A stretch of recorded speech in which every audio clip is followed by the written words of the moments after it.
Some conversations change everything. This was one of them. It began on an ordinary evening, the kind no one remembers.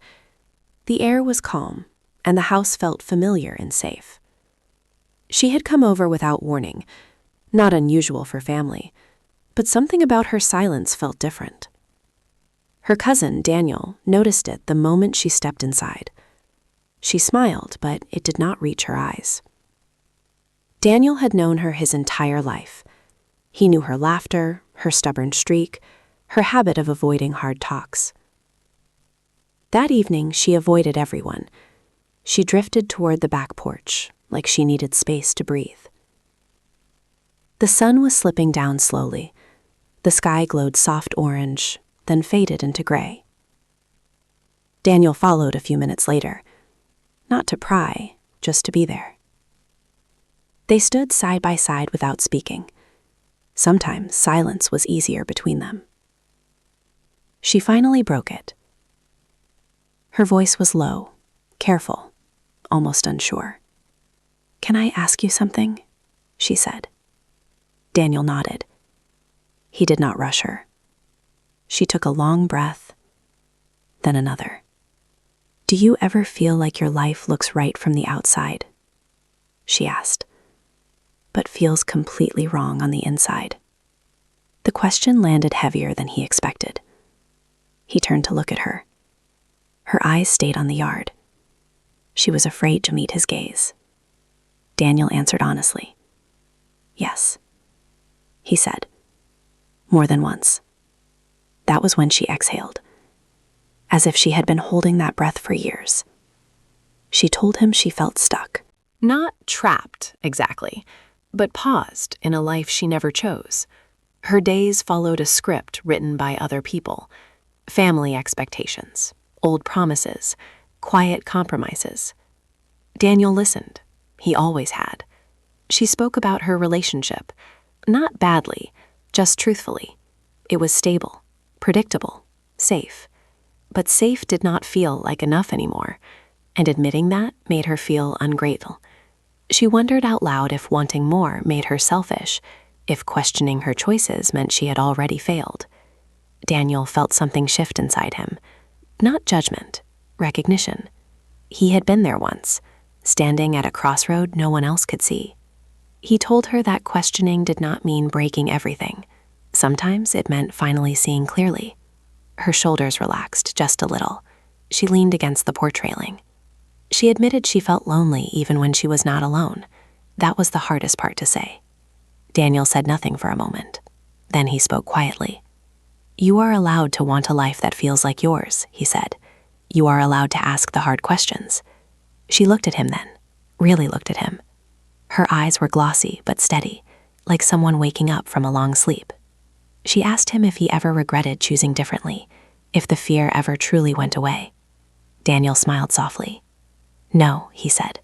"The fear changes, but so do you." The evening grew darker. The first stars appeared above them. She laughed suddenly, a small surprise sound. "I did not plan to say any of this," she admitted. "I just needed someone who knew me before everything got complicated."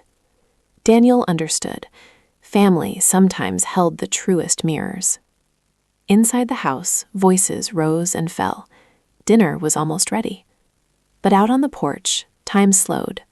This moment mattered. She thanked him for listening, for not fixing, for not judging. As they went back inside, Daniel noticed something new, a quiet determination in her steps. He wondered what this conversation would change, and whether he had just witnessed the beginning of something irreversible. Because once the questions begin, they rarely stop. If you're enjoying this story so far, please like the video and subscribe for more heartfelt tales. Daniel did not know it yet, but that quiet evening would echo far beyond that porch. Some realizations whisper before they speak loudly. This one refused to stay quiet. The days after that evening felt different to her, not dramatic, just altered. She woke up each morning with the same routine, same commute, same polite smiles. But now there was a question sitting beside her thoughts, patient, persistent. Daniel noticed the change before anyone else. She paused more when she spoke. She listened more carefully, as if she were weighing every word against something deeper.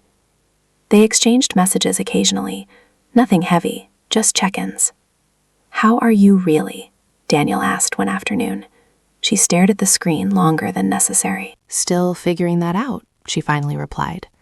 It was the most honest answer she had. At work, conversations blurred together. She found herself wondering how she had ended up there. Not unhappily, just unconsciously. She realized how often she said yes without thinking, how many choices had been made to keep peace. At dinner with her partner, she laughed at the right moments, nodded at the familiar stories. He was kind, reliable, steady. And yet, something inside her stayed quiet, like a song never finished. She hated herself for noticing it, for feeling this restless ache. That night, she called Daniel. Her voice sounded tired. "I think I am afraid of my own thoughts," she admitted. Daniel leaned back in his chair. He let her take her time. She told him she felt guilty for wanting change, for questioning a life others admired. "What if I ruin something good?" she asked, "just because I do not know what I want?" Daniel answered carefully, "You are not wrong for wanting clarity." She sighed. "I wish someone had told me that earlier." He reminded her that clarity rarely arrives early. It comes when we are ready to face it. She stayed quiet for a moment, then asked something unexpected. "Do you think people can outgrow their own promises?" Daniel did not answer immediately. He knew the weight of that question. "Yes," he said gently, "especially the ones they made when they did not know themselves yet." That night, she could not sleep. Her mind replayed moments she had ignored, the times she had laughed too quickly, the dreams she had quietly set aside. None of it felt traumatic. That almost made it harder. A few days later, she found herself walking instead of driving. She needed the air. The city felt louder than usual. Everyone seemed to be going somewhere with purpose. She sat on a bench and watched people pass, strangers living lives she would never know. For the first time, she asked herself a dangerous question. What do I actually want? The answer did not come right away, but the question stayed. Daniel checked in again that evening. She told him about the walk. "I think I have been living on autopilot," she said, "and now I cannot turn it back on."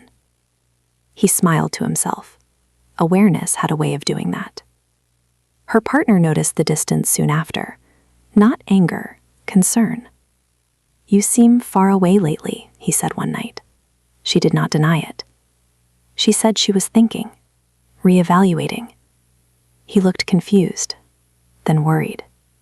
She hated that look. It made her want to retreat. But something inside her refused to step back. Not this time. Later that night, she stood by the window, city lights blinking like questions. She realized this was no longer just a feeling. It was a choice approaching her quietly. To speak or to stay silent. She did not know which frightened her more, but she knew she could not pretend forever. Somewhere across town, Daniel sat with the same thought. He sensed she was nearing a turning point, and once crossed, there would be no easy return. The calm before change is always deceptive. It feels gentle until it isn't. The hardest truths rarely arrive loudly. They wait until you are alone. She chose a quiet evening to speak. No distractions, no excuses. Dinner sat untouched between them. The room felt smaller than usual. Her hands rested in her lap. They trembled slightly, though she tried to hide it. "I need to talk," she said. Her voice stayed calm, but her heart did not. Her partner looked up at her. Concern crossed his face instantly. She told him she felt lost, not unhappy with him, but unsure of herself. The words came slowly at first, then faster, like a door opening too wide. She explained how she felt disconnected, how she had been moving through life without choosing it. He listened, really listened, but confusion lingered in his eyes. "So what does this mean?" he asked. She swallowed. "I do not know yet." Silence followed, heavy, uncomfortable. She hated that she could not offer certainty, but honesty had already taken its place. He asked if she wanted to leave. The question startled her. "No," she said quickly, "not like that." She wanted space, time, understanding. He leaned back, rubbing his face. This was not a conversation he expected. She apologized for hurting him. That part hurt her the most. He admitted he felt afraid of losing something he thought was stable. They sat there, both realizing something fragile had shifted. Not broken, but no longer untouched. Later that night, she called Daniel. Her voice cracked the moment he answered. "I said it out loud," she whispered. "I cannot take it back." Daniel told her she did not need to. Speaking truth was not something to regret. She cried softly, not from pain alone, but from release. The days that followed felt uncertain. Her home carried a quiet tension. Her partner tried to act normal. She did too. But the air between them held questions neither could ignore. Every glance felt heavier. She found herself observing him differently, noticing the kindness she had once taken for granted. It confused her further. Love was still there. But clarity was not, and pretending otherwise felt impossible now. Daniel suggested she take time for herself, not away from responsibility, but toward understanding. So she did something unexpected. She took a short trip alone. No plans, just space. The drive felt symbolic. Each mile, a breath.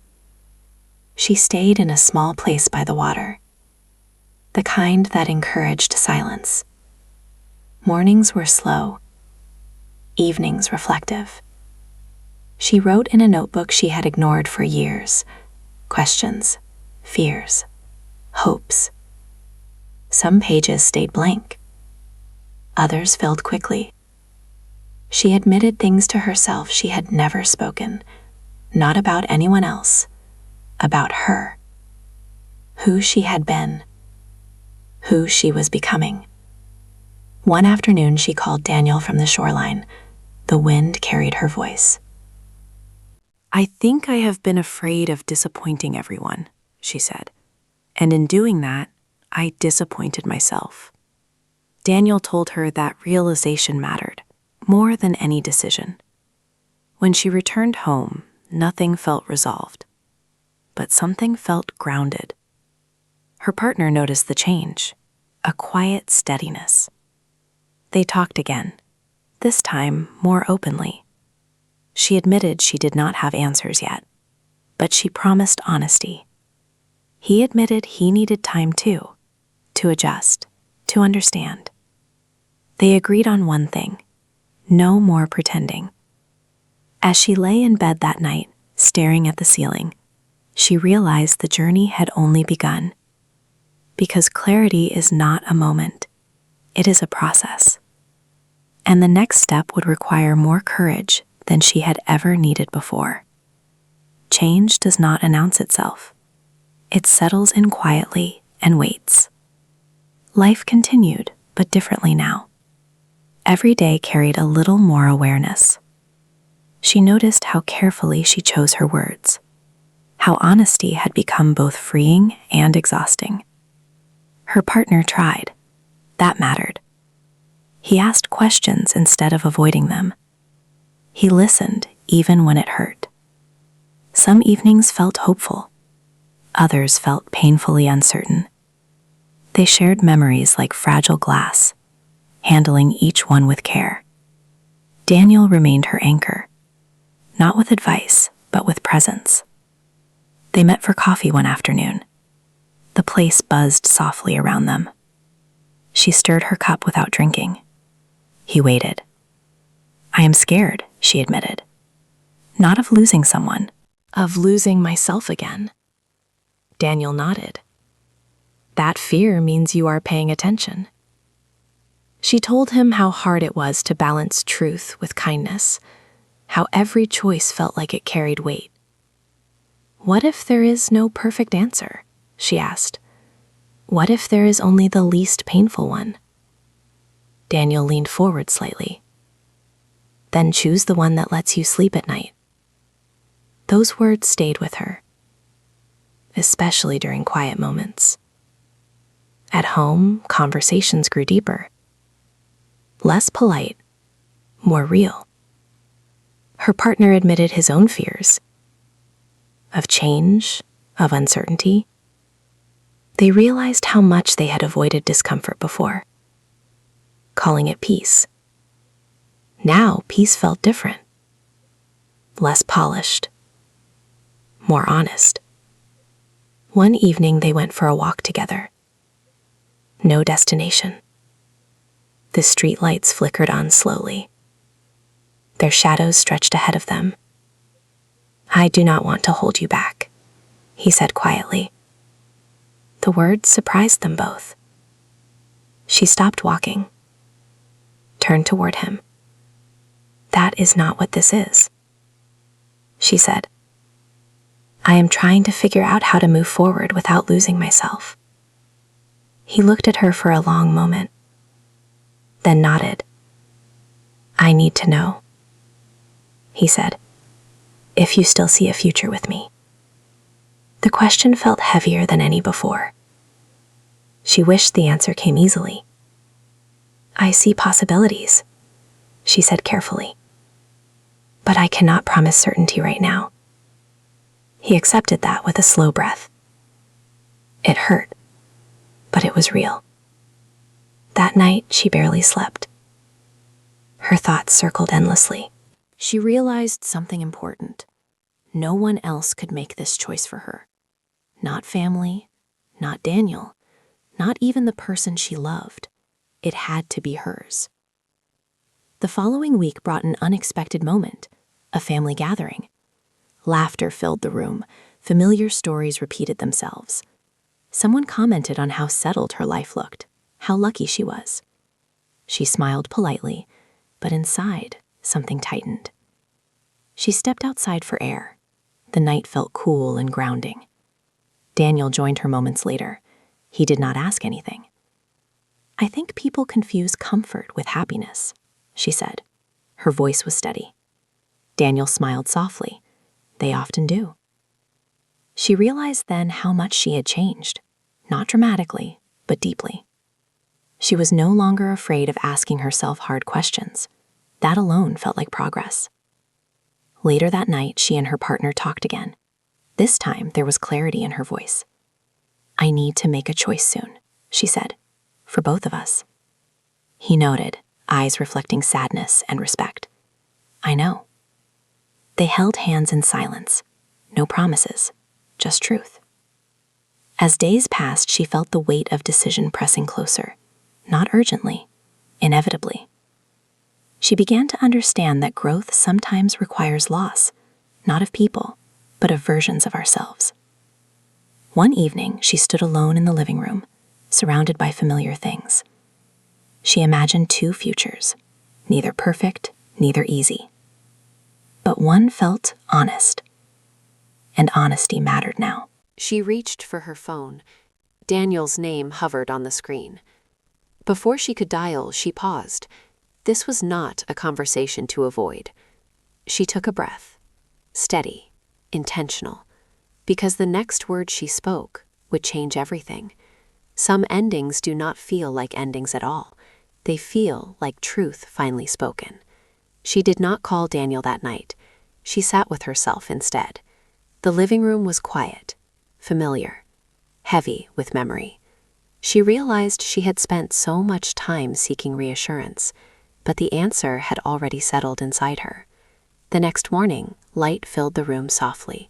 She felt calm, not certain, but clear. When her partner joined her, she met his eyes without fear. That was new. "I have been thinking," she said gently. He listened. She told him she cared deeply. That part was real. But she also admitted she could not continue the way they were, not without losing something essential. Tears formed in his eyes, not from anger, from understanding. They talked slowly, carefully. No accusations, no raised voices, just two people acknowledging a truth that had grown too large to ignore. They agreed to step apart, not as enemies, but as people choosing honesty. It hurt. It still did. But it did not feel wrong. That surprised her. Later that day, she met Daniel by the water again, the place where clarity had first felt possible. He looked at her and knew. She did not have to explain everything. "I chose myself," she said simply. Her voice was steady. Daniel smiled. Not triumphantly, kindly. "That is not selfish," he said. "That is brave." Weeks passed. Life reshaped itself quietly. Some days felt light, others felt lonely. But the loneliness felt honest, not hidden. She rebuilt routines, on her own terms. She reconnected with interests she had ignored, small joys, simple moments. Family noticed the change. They asked questions. She answered what she could, left the rest unsaid. One evening, she stood on her balcony, watching the city glow. The same city, a different feeling. Daniel called. "Are you okay?" he asked. She smiled as she answered, "I am becoming okay." And she meant it. She understood now that questioning did not break her life, it saved it. The quiet conversation that evening on the porch had not given her answers. It had given her permission. Permission to pause, to reflect, to choose honesty over comfort, even when it hurt. She did not know exactly where her path would lead, but for the first time, it felt like her own. Some stories do not end with certainty. They end with courage. And that, she realized, was enough.